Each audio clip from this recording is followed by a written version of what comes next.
हिंदू दीक्षा केंद्र के माध्यम से शुद्धिकरण का कार्य, इस विषय पर अधिवक्ता नागेश जोशी जी हमें संबोधित करेंगे। आप हिंदू विधिज्ञ परिषद के गोवा के सचिव हैं। मैं आपसे अनुरोध करती हूँ कि हमारा संबोधन करें। हिंदू राष्ट्र स्थापना हेतु भगवान श्री कृष्ण के आराध्य हम सब देखने वाले और सुनने वाले सबको नमन, सभी संतों के चरणों में प्रणाम और व्यासपीठ पर प्रणाम। आज का जो विषय मेरे सामने है वो आपका ही जो विषय बताया, धर्म दीक्षा शुद्धिकरण, इसका भाग 2 है। वो किस तरह से मैं आपको समझाऊंगा। हम कई बार सुनते हैं कि हमने धर्म शुद्धि की है, धर्म शुद्धि का कार्य बहुत जोरों शोरों से चल रहा है और हमें दिखाई भी देता है, जैसे आपने वीडियो दिखाया, और कई बार फोटो आते हैं, न्यूज़ आते हैं, अगेंस्ट आते हैं, हमारे बाजू में आते हैं, तो ये चलता रहता है। लेकिन जब हमने एक हिंदू दीक्षा केंद्र, एक ट्रस्ट बनाया, न्यास बनाया, उसका क्या उद्देश्य था? उसका एक उद्देश्य था कि घर वापसी करवाए, लेकिन एक सुचारू पद्धति से करवाए, एक शेड्यूल्ड से बनाए, एक कार्य पद्धति बनाए। हिंदू देश बनाना है, हिंदू राष्ट्र बनाना है, वो बहुत बड़ा है और इस कार्य के शुरुआत से अंत तक जो जो कमियां हमने इतर विषय में देखी है वो इस विषय में ना आए। सुबह भी किसी संत ने बताया कि वहाँ भी बहुत बड़े पैमाने पर हिंदू शुद्धि का कार्य हुआ है।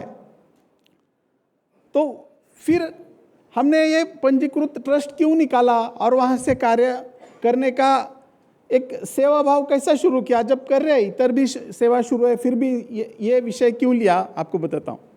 पहले ये विषय 3 स्तर पर आपको बताता हूँ। एक है धार्मिक, दूसरा है सामाजिक और चौथा है एक कायदा, लीगल के हिसाब से। तो पहले इसका इतिहास कहाँ से शुरू होता है? हमारे लिए शिव छत्रपति शिवाजी महाराज एक आदर्श है और उन्होंने उसके एक पायंडा बोलते हैं, रास्ता हमें दिखाया है। उनके काल में नेताजी पालकर और बाजाजीराव निंबाळकर किस कारण से मुसलमान बन चुके थे, लेकिन उन्होंने वो सीढ़ी में हमें दिखाई देता है स्लाइड पर कि शास्त्र शुद्ध पद्धति से उनका शुद्धिकरण किया और उनको वापस प्रस्थापित किया। 1920 की दशक में स्वामी श्रद्धानंद जी ने शुद्धि की एक चळवळ पूरे भारत में निकाली और लाखों लोगों का शुद्धिकरण किया। यहाँ गोवा में और आजू बाजू के एरिया में जहाँ पुर्तगीज के दबाव के वजह से जितने भी हिंदू अहिंदू हुए थे उनका शुद्धिकरण किया। और मसूरकर महाराज, परम पूज्य मसूरकर महाराज जी ने उनका सब जो शुद्धि, सिर्फ शुद्धि नहीं, शुद्धिकरण करके उनको प्रस्थापित किया।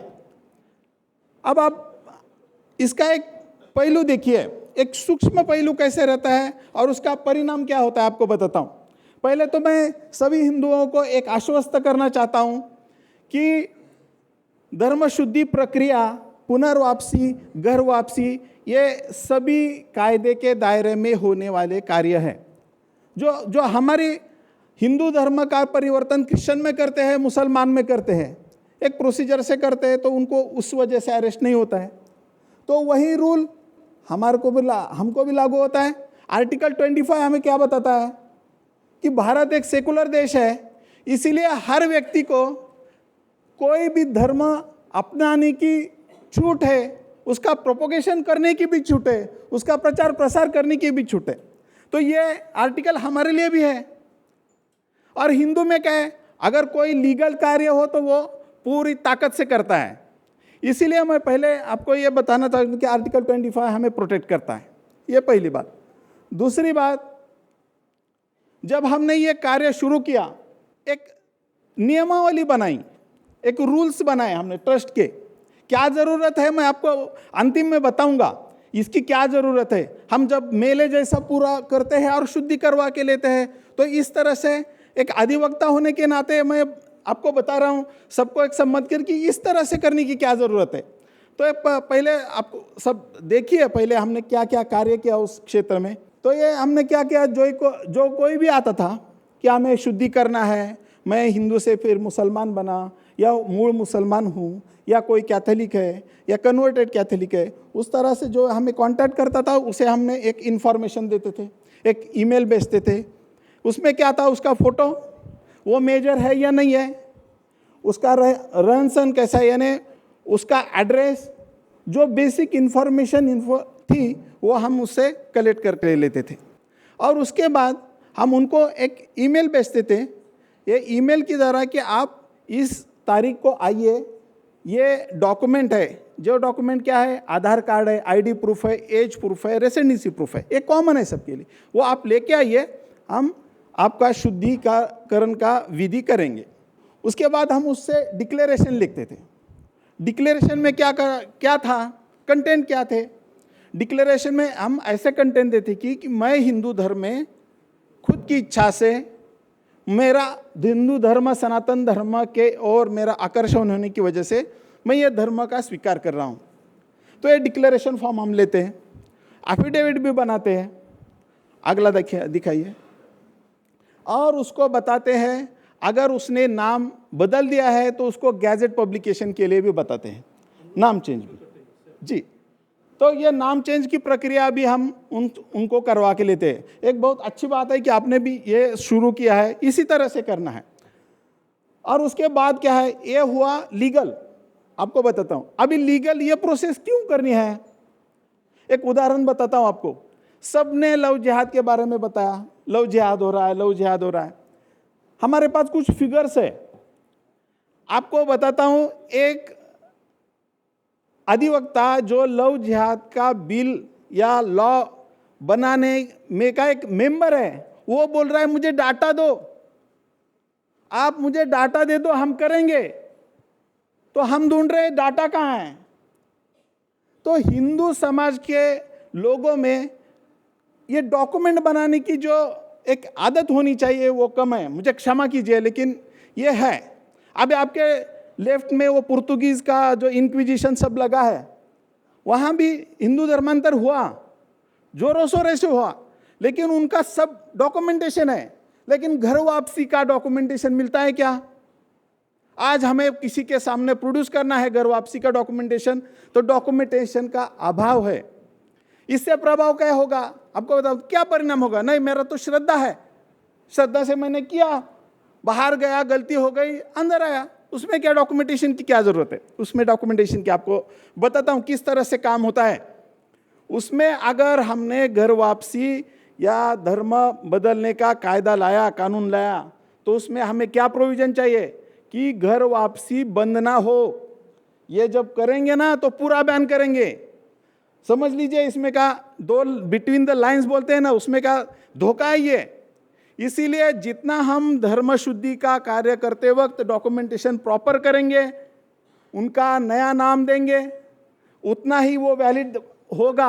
और कई हमारे फेवर में कोई सत्ता आई या बोला वो हम करेंगे, कोई राज्य कर भी रहा है, तो उसको देने के लिए हमारे पास कुछ तो होना चाहिए। इसका एक उदाहरण भी बताता हूँ आपको। जकीर नाइक का जो बैन का नोटिफिकेशन निकला है, उसमें के 4 एफआईआर है, 4 ही एफआईआर किसी न किसी हमारे हित चिंतक ने ही बनाया है, और उसका डॉक्यूमेंटेशन रेडी था, वो डॉक्यूमेंटेशन हम दे पाए, तभी उसके ऊपर एक्शन हो पाई। यह ध्यान में रखना है कि डॉक्यूमेंटेशन बनाना है, एक बात। दूसरा बात, उसका एक धर्म का पहलू भी आपको बताता हूँ, उससे भी क्या इफेक्ट होता है। हिंदू धर्म दीक्षा केंद्र की ओर से हमने एक सर्टिफिकेट भी इशू किया। जब वो सब करेगा तो उससे सर्टिफिकेट होगा।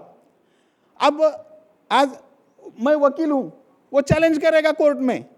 देखिए, मैं वकील हूँ, वो कोर्ट में जाएगा, वो इसको चैलेंज करेगा, लेकिन मेरा डॉक्यूमेंट चैलेंज करेगा, इसको एग्जिबिट बनेगा, ये हिस्ट्री बनेगी, और इसी तरह से वो चलता रहेगा। इसीलिए आपका डॉक्यूमेंट चैलेंज हो, वैलिड बने, इनवैलिड बने, इसमें हमें सोचना नहीं है, लेकिन हमारा डॉक्यूमेंट हो। ये व्यक्ति हमारे पास आया, इसने निम जो बताया था वही सब रिक्वेस्ट की थी, भेजा था इन्फॉर्मेशन। फिर हमने इसका संकल्प करवाया, फिर शुद्धि, फिर उसका नामकरण किया, फिर उसका प्रायश्चित होम किया। ये और एक इंसिडेंट है, शुद्धि, नामकरण विधि और होम। अब ये आपको दिखाने का उद्देश्य मैं बताता हूं आपको। हिंदू धर्म के जो पास है भैया, वो किसी के पास नहीं है। ये जो प्रक्रिया है, ये जो प्रोसेस है, ये साइंटिफिकली प्रूव्ड है। इससे उसके ऊपर इफेक्ट होगा, वो हमारे साथ जुड़ी रहेंगी। जितना हम उसको परंपरा में लेंगे, जितना हमारे हिंदू परंपरा में उसको अंदर लेंगे, उतने भी जुड़े रहेंगी। चावल वो भी दे सकता है, हम 10 किलो देंगे तो कैथोलिक और इतर समाज के लोग 20 किलो देंगे, चावल दे सकता है। लेकिन मुझे बताओ, वो कुंडली बना के दे सकता है क्या? उसकी जन्म कुंडली कौन बना सकता है? सिर्फ हम बना सकते हैं। उसकी पत्रिका कौन बना सकता है? सिर्फ हम बना सकते हैं उसको। इसीलिए जहां भी आप धर्म शुद्धि करो, जिस व्यक्ति की करो, घर वापसी भी हो, उसका जन्म कुंडली बिल्कुल बनाओ, उसका गोत्र बनाओ, नाम बताओ, सब लिखो उसमें। अब सवाल आएगा, कुछ तो कंट्रोवर्सी होगी। कंट्रोवर्सी हर सब्जेक्ट में है, लेकिन हमें उससे बाहर आना है, आके विधिवत रूप से ये सब कार्य करना है। और आपको बताता हूं कि सामाजिक रूप से क्या क्या करना है। उसका आधार कार्ड, उसका इलेक्शन कार्ड, उसका एड्रेस प्रूफ सब नए नाम पे करवा के लेना है। गैजेट उसको ज्वाइन रखना है, गैजेट ये परमानेंट रखना है उसके पास, हमारे पास भी। उसका अगला स्टेप क्या है? उसका अगला स्टेप है कि जो सार्वजनिक रूप से हिंदू धर्म में त्यौहार मनाए जाते हैं, जैसे मुझे पता है महाराष्ट्र तो गणेश चतुर्थी बनाते हैं, तो उसमें उसको बुलाना चाहिए। जो घर हमने घर वापसी की है, उसके घर के सामने दरवाजे पे हिंदू धर्म के जो भी आस्था के चिन्ह हैं वो लगवाइए। और एक बात समझो, आप उसमें आपको लग सकता है ये किस लिए, हर धर्म शुद्धि की आप एक शुल्क लीजिए, 100 रुपया, 200 रुपया, 50 रुपया। आप बोलेंगे अरे ये तो हम तो कर रहे हैं, हम त्याग करके कर रहे हैं, वहां जाने का मुझे 5,000 रुपये खर्च आ रहा है, तो 100 रुपये की जरूरत क्या? तो कायदे के हिसाब से आप अगर उससे 100 रुपये लेते हैं, उसका रिसीट बना के देते हैं ट्रस्ट की तरफ से, या कोई भी आपका संगठन का नाम हो, कोई भी ना हो, उसको 100 रुपये का रिसीट दीजिए, उसका 100 रुपये का प्रसाद करके बांट भी दीजिए, कोई सवाल नहीं, कोई अड़चन नहीं। लेकिन वो रिसीट है ना, कोई भी आपके ऊपर ऑफेंस रजिस्टर नहीं कर पाएगा, क्योंकि मैं तो पंडित हूँ, मेरा तो ट्रस्ट है, मेरे पास सब पुजारी है, उसने 100 रुपये दे दी, मैंने अरेंज कर दिया। 100 रुपये का आपका 500 रुपये कैसे खर्च किया, ये पूछने का अधिकार किसी को नहीं है। लेकिन फोकट में कर रहा है तो कोई तो है। अब अगला सवाल आएगा कि क्यों 100 रुपये हो सकते हैं क्या? वो गरीब है, अरे स्पॉन्सरशिप लीजिए, लेकिन 100 रुपये लीजिए, और उसको भी पता है ये 100 रुपीज़ हमारी दक्षिणा है गुरुदेव जी की, ये 100 रुपीज़ विधि की दक्षिणा है, ये ले लीजिए। हमारी शक्ति हमारे संस्कृति में, हमारे ट्रेडिशन में और हमारी परंपरा में है, और ये जो कॉन्स्टिट्यूशन है या ये बाहर की जो शक्तियां हैं, ये उसको मोड़ नहीं पाएंगी जब तक हम हमारे दायरे में, हमारे परंपरा में कार्य करते रहेंगे। हमें कोई नहीं हरा सकता। इसीलिए हमें क्या करना है, शुद्धि के पहले, शुद्धि के बाद और शुद्धि होने के उपरांत भी, कि वो धर्म संस्कृति को आचरण कर रहा है या नहीं कर रहा है। नहीं कर रहा है तो उसको बढ़ाइए, जाइए उसके घर में, धर्म सत्संग शुरू कीजिए। सनातन संस्था के ऑनलाइन बहुत धर्म शिक्षा वर्ग है, वो दिखाइए। अनेक बहुत से ऐसी चीज़ है, उसको हम बता सकते हैं। जो पुरुष धर्म बदल कर आ चुका है या धर्म शुद्धि हो चुकी है, उसको टीका लगाने के बोलिए, हाथ में लाल धागा बनाइए। जो स्त्री हुए है उसको बताइए कि हाथ में चूड़ियाल पहनना क्यों जरूरी है, वही भेंट दीजिए। जो गिफ्ट देना है वही दीजिए। भगवान के अच्छे से छायाचित्र उनके घर में लगाइए।